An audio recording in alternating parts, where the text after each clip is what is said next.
Don మీడియాకు స్వాగతం. పాపికొండల్లో గిరిజనుల ముసుగులో గిరిజనేతరుల అకృత్యాలు పార్ట్ 13.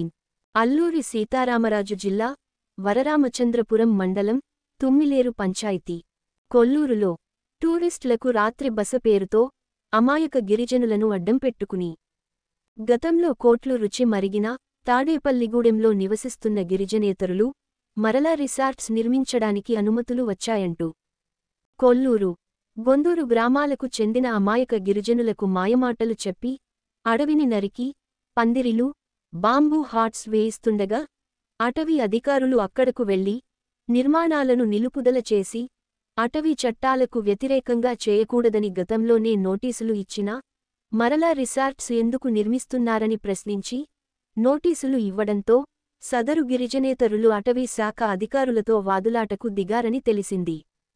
తమకు forest minister Pawan Kalyan, tourism minister Kandula Durgesh, కొందరు పెద్ద స్థాయి అధికారుల అనుమతి, మద్దతు ఉందని వారి సహకారంతోనే ఇక్కడ రిసార్ట్స్ నిర్మిస్తున్నామని, ఇప్పటికే 20 లక్షలు లంచాలు ఇవ్వడానికి ఖర్చు పెట్టామని చెప్పినట్లు తెలిసింది. అయినా అటవీ శాఖ అధికారులు గట్టిగా చెప్పడంతో ఆ వ్యక్తులు ఆ తరువాత మంగళగిరిలోని ఫారెస్ట్, టూరిజం మినిస్టర్ల ఆఫీసుల చుట్టూ తిరిగి పెద్ద ఎత్తున పైరవీలు చేసి గురువారం కొందరు గిరిజన పెద్దలను తీసుకుని చింతూరులోని ఐటీడీఏ అధికారులను, అటవీ శాఖ అధికారులను కలిసి రికమండ్ లెటర్లను చూపించినట్లు తెలిసింది.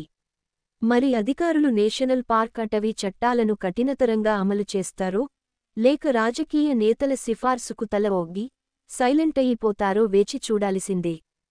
విశ్వసనీయ వార్తల సమాహారమే మన డాన్ మీడియా. మరిన్ని వార్తల కోసం మన డాన్ మీడియా ఛానల్ను సబ్స్క్రైబ్ చేయండి. మరికొందరితో చేయించండి.